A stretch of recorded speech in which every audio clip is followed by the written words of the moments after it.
അൽഫോൻസ് ഷൈനിൻ്റെ ബഹുമാനപ്പെട്ട അധ്യക്ഷ, വിശ്വാസ പരിശീലനത്തിൻ്റെ രൂപത ഡയറക്ടർ ബഹുമാനപ്പെട്ട തോമാച്ച, ഇന്നത്തെ പരിശുദ്ധ കുർബാനയിൽ മുഖ്യ കാർമ്മികത്വം വഹിക്കുന്ന സ്നേഹ ബഹുമാനപ്പെട്ട ഇമ്മാനുവേൽ പരിക്കമാക്കലച്ച, മറ്റ് പ്രിയപ്പെട്ട അച്ഛന്മാരെ, ഏറ്റവും വാത്സല്യമുള്ള കുട്ടികളെ, മാതാപിതാക്കളെ, അധ്യാപകരെ,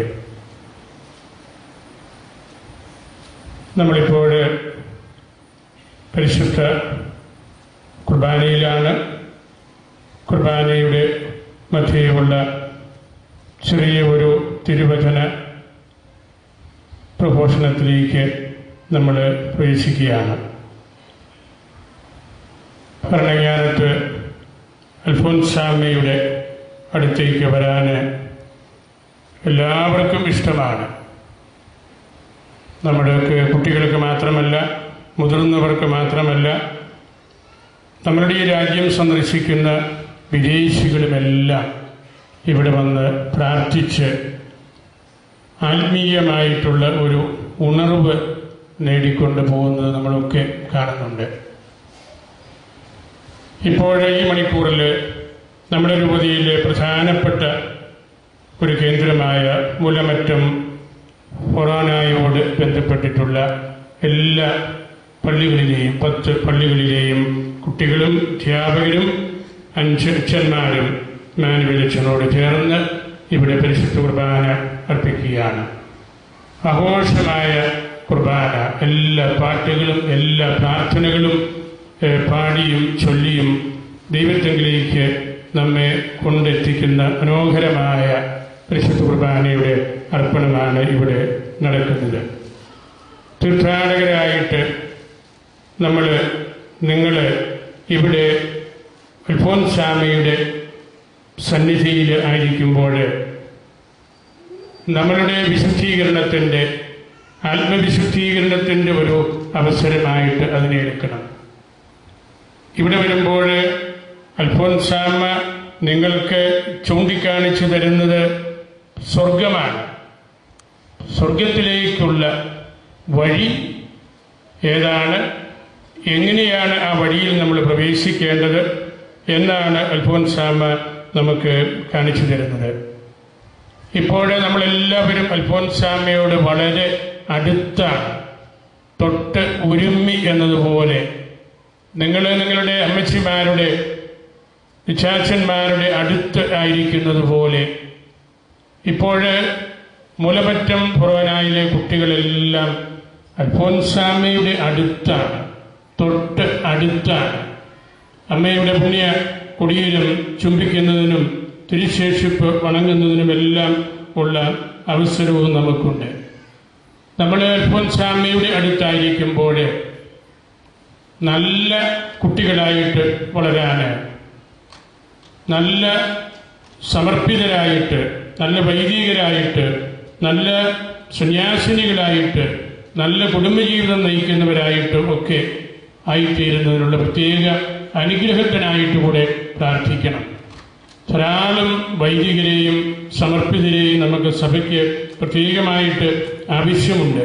സഭയുടെ ശുശ്രൂഷ എല്ലാം ഭംഗിയായിട്ട് നടത്താനായിട്ട്, അങ്ങനെ ദൈവവിളി കൂടുതലായിട്ട് ലഭിക്കുന്നതിന്, നല്ല ഒരു അച്ഛനായിട്ട് മാറുന്നതിന്, നിങ്ങളുടെ അച്ഛന്മാരുടെ കൂട്ടത്തിലാണ് ഇവിടെ വന്നിരിക്കുന്നത്, അങ്ങനെയുള്ള ഒരു വ്യക്തിയായിട്ട് മാറുന്നതിനുള്ള ആഗ്രഹം കൂടെ, അല്ലെങ്കിൽ നിങ്ങളുടെ കൂട്ടത്തിൽ പോകുന്ന ബഹുമാനപ്പെട്ട സിസ്റ്റേഴ്സ് പലരുണ്ട്, അവരെപ്പോലെ ഒരു വ്യക്തി എനിക്കാകണം എന്ന് പെൺകുട്ടികൾ ചിന്തിക്കണം. അങ്ങനെ ആഗ്രഹിച്ച് പ്രാർത്ഥിക്കുമ്പോൾ അൽഫോൻസാമ്മ നമ്മളെ സഹായിക്കും. നമ്മുടെ ഈ തീർത്ഥാടനത്തിൻ്റെ പ്രധാനപ്പെട്ട ലക്ഷ്യവും അതാണ്.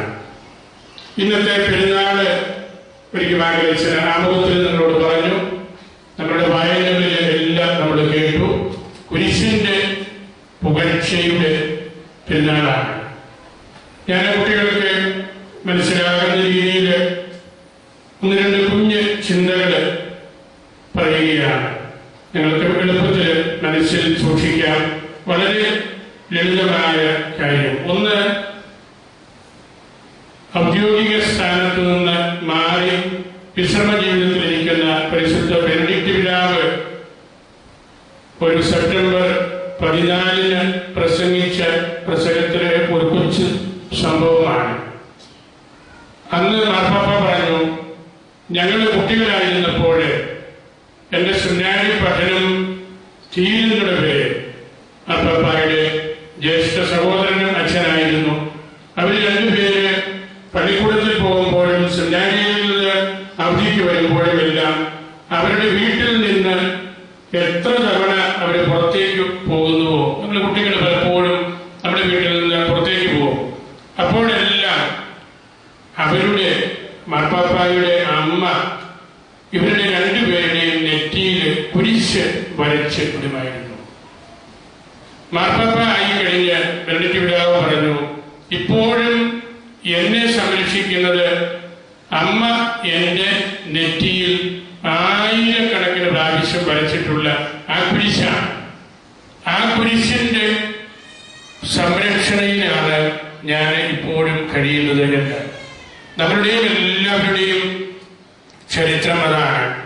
നമ്മളുടെ അമ്മച്ചിമാര്, നമ്മളുടെ വല്യമ്മച്ചിമാര് എല്ലാം നമ്മളെ കുരിശ് വരയ്ക്കാൻ പഠിപ്പിച്ച് കുരിശിന്റെ പുകഴ്ച അവര് നമ്മളുടെ നെറ്റിയിൽ വരച്ചവരാണ്.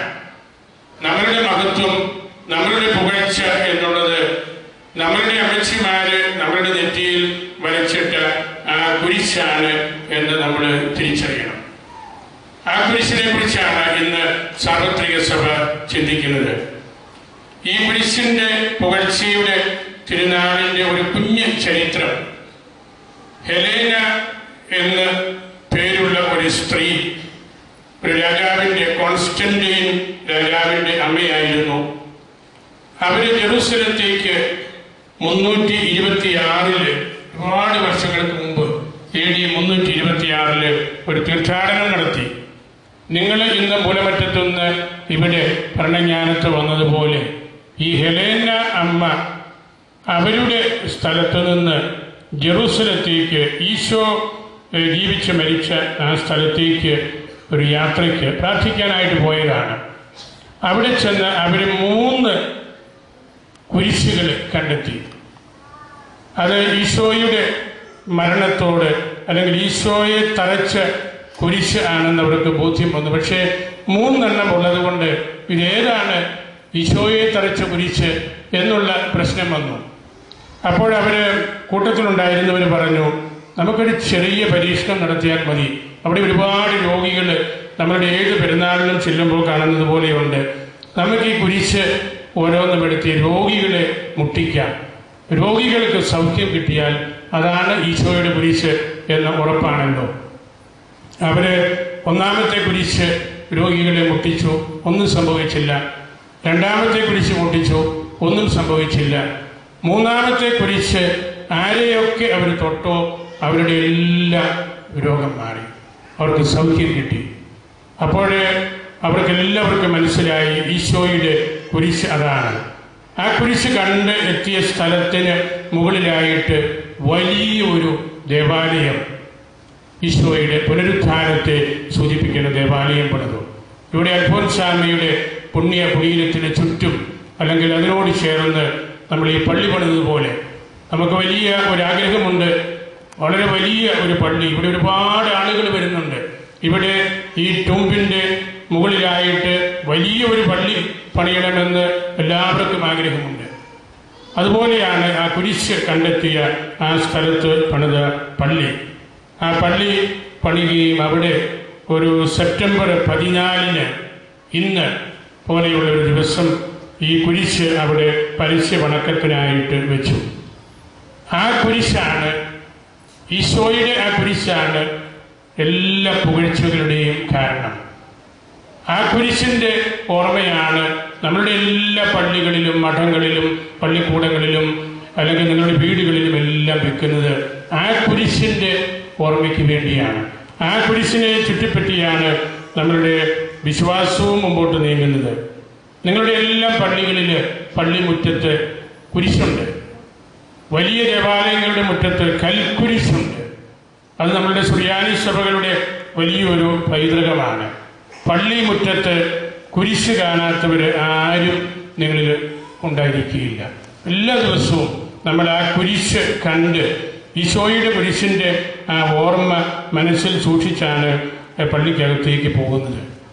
നമ്മളുടെ വിശ്വാസത്തിൻ്റെ പ്രധാനപ്പെട്ട ഒരു ചിന്ത, ഈശോ രണ്ടാമത് വാനമേഘങ്ങളിൽ എങ്ങനെ വരുമെന്നാണ്. എങ്ങനെ ഈശോ വരുന്നത്? വാനമേഘങ്ങളിൽ കുരിശടയാളത്തോടുകൂടെ. അതാണ് പുകഴ്ച. ഇനി വരാനിരിക്കുന്ന പുകഴ്ചയാണ്. ഈശോയുടെ രണ്ടാമത്തെ ആഗമനത്തിൽ വാനമേഘങ്ങളിൽ കുരിശടയാളത്തോടുകൂടെ ഈശോ വരും. നമ്മുടെ വിശ്വാസത്തിൻ്റെ പ്രധാനപ്പെട്ട ഒരു ഘടകമാണ്. അപ്പോൾ കുരിശിൻ്റെ പുകഴ്ച എന്ന് നമ്മൾ പറയുന്നത് ഒരു ചരിത്ര സംഭവം മാത്രമല്ല, നമ്മളുടെ എല്ലാവരുടെയും ജീവിതത്തോട് ഏറ്റവും ബന്ധപ്പെട്ട ഒരു കാര്യമാണ്. ചേർപ്പുങ്കൽ പള്ളിയെക്കുറിച്ച് നിങ്ങൾ എല്ലാവരും കേട്ടിട്ടുണ്ട്. അവിടുത്തെ പള്ളിയുടെ പേര് തന്നെ മാർ സ്ലീവ, കുരിശ് എന്ന മലയാളം, സുറിയാനിയിൽ നമ്മൾ സ്ലീവ എന്ന് പറയും. മാർ സ്ലീവ എന്ന് പറഞ്ഞാൽ ഈശോ തന്നെ എന്നാണ്. മാർ സ്ലീവ എന്ന് പറഞ്ഞാൽ ഈശോയുടെ കുരിശ് എന്ന അർത്ഥത്തേക്കാൾ ഈശോ തന്നെ എന്ന അർത്ഥമാണ്. അതുപോലെ ബന്ധമാണ് ഈശോയും ഈശോയുടെ കുരിശും. ചില പള്ളികളിൽ മാർ സ്ലീവ എന്ന പേരിൽ ഈശോയുടെ പേര് തന്നെയാണ്.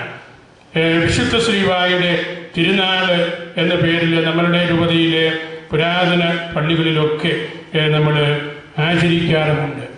അതുകൊണ്ട് ഈ കുരിശിൻ്റെ പുകഴ്ച നമുക്ക് ആർക്കും അന്യമായിട്ടുള്ളൊരു കാര്യമല്ല, നമ്മുടെ ജീവിതത്തോട് ഏറ്റവും ബന്ധപ്പെട്ട കാര്യമാണ്.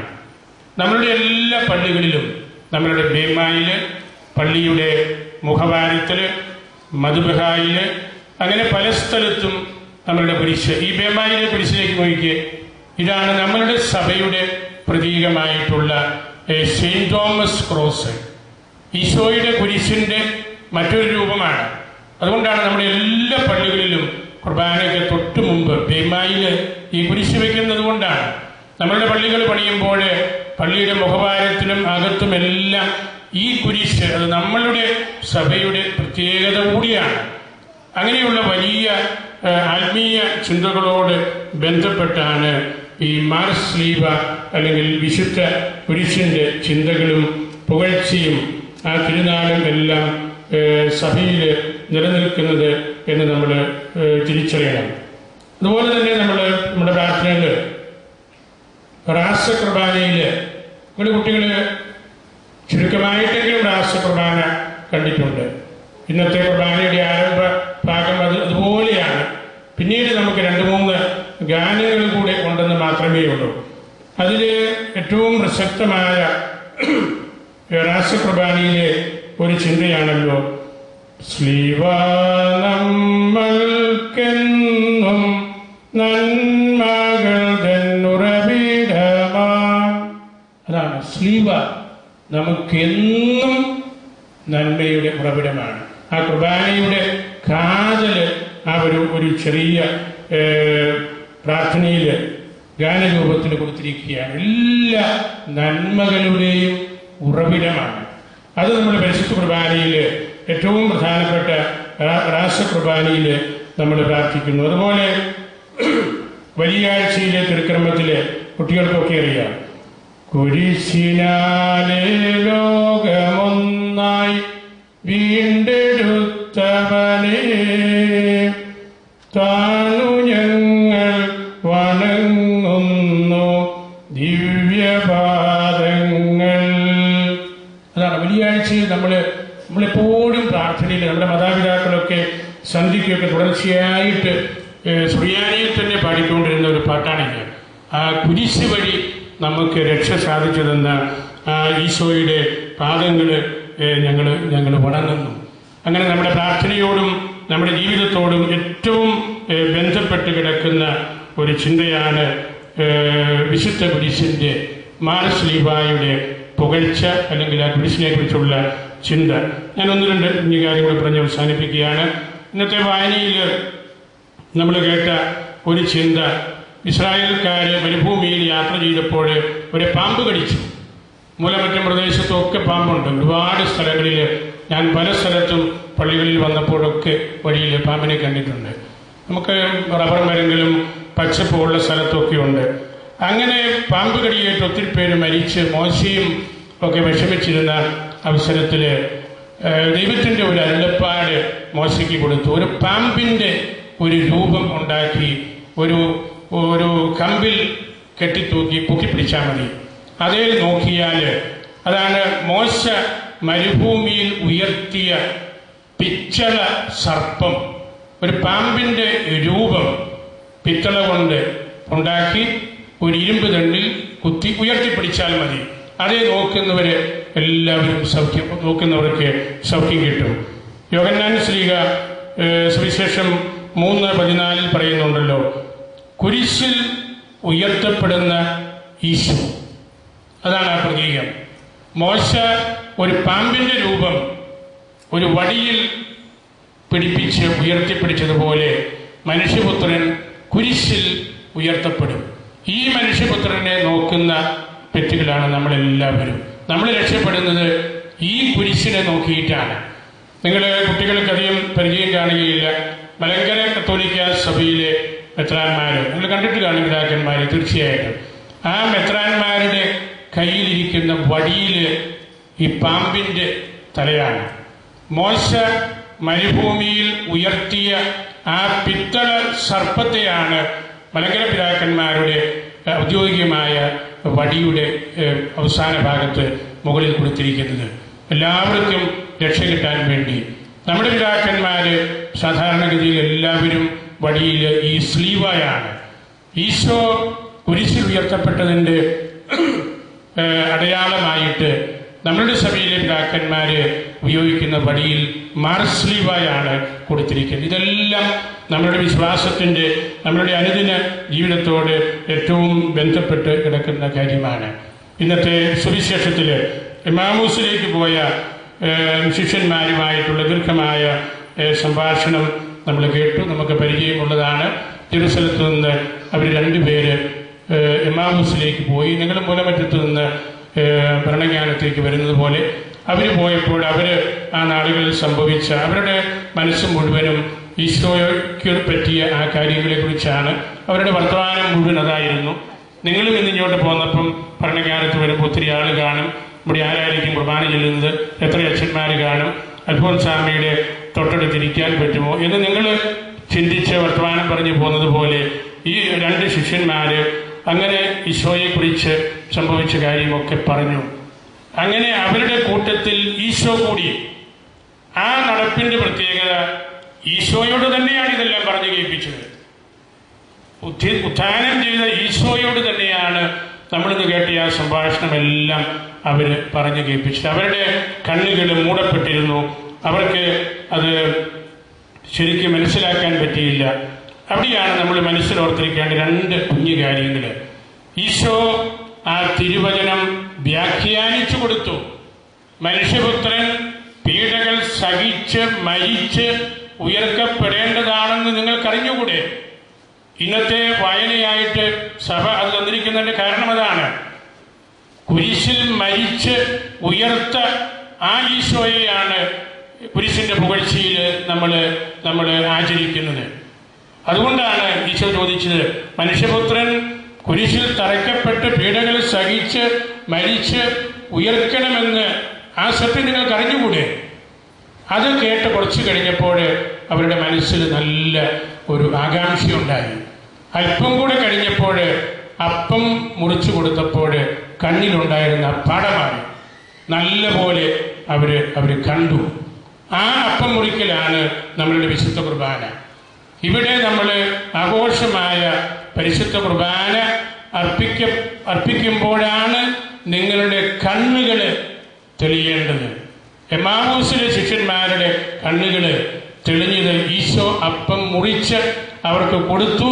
അവരുടെ കണ്ണ് തെളിഞ്ഞു, കാര്യം മനസ്സിലായി, ഈശോ അപ്രത്യക്ഷനായി. നമ്മൾ പരിശുദ്ധ കുർബാനയുടെ ആദ്യ ഭാഗം ആഘോഷമായ രീതിയിൽ ഏതാണ്ട് രാസകുർബാന പോലെ നമ്മൾ അർപ്പിച്ചു. നിങ്ങളുടെ കണ്ണുകളെല്ലാം തെളിഞ്ഞിട്ടുണ്ട്. മനോഹരമായ പ്രാർത്ഥനകളും പാട്ടുകളുമെല്ലാം അത് നമ്മളിനി തുടരുകയാണ്. അപ്പോൾ നിങ്ങളിവിടെ വന്ന് അൽഫോൻസാമയെ കണ്ട് തിരുവചനം കേട്ട് അതിൻ്റെ വ്യാഖ്യാനം കേട്ട് കുർബാനയിലേക്ക് കയറുമ്പോഴാണ് നിങ്ങളുടെ കണ്ണുകൾ തെളിയേണ്ടത്. നിങ്ങൾക്ക് നല്ല കാഴ്ചപ്പാടുകൾ, നല്ല സന്തോഷം, മനസ്സിന് തിളക്കം ഒക്കെ ഉണ്ടാകേണ്ടത് ഈ കുർബാനയിൽ നിന്നാണ്. അതിന് നിങ്ങൾക്ക് എല്ലാവർക്കും സാധിക്കട്ടെ, ഇടവരട്ടെ എന്ന് ഞാൻ പ്രാർത്ഥിക്കുന്നു. നിങ്ങൾ ധാരാളം കുട്ടികൾ മൂലമറ്റത്ത് കൺവെൻഷൻ നടക്കുന്ന അവസരമാണെങ്കിലും അതെല്ലാം നിങ്ങൾ മാറ്റിവെച്ച് ഇവിടെ വന്ന് ഈ പുണ്യകുടീരത്തിൻ്റെ മുമ്പിൽ പരിശുദ്ധ കുർബാനയിൽ തിരുവചന ശ്രവണത്തിലൊക്കെ നിങ്ങളായിരിക്കുന്നതിൽ എനിക്ക് ശരിയായി സന്തോഷമുണ്ട്. നിങ്ങളെ എല്ലാവരെയും ഞാൻ പ്രത്യേകമായിട്ട് ഓർക്കുന്നു. അൽഫോൻസാമയ്ക്ക് സമർപ്പിച്ച് പ്രാർത്ഥിക്കുന്നു. കർത്താവ് നമ്മെ എല്ലാവരെയും സമർത്ഥമായി അനുഗ്രഹിക്കണം.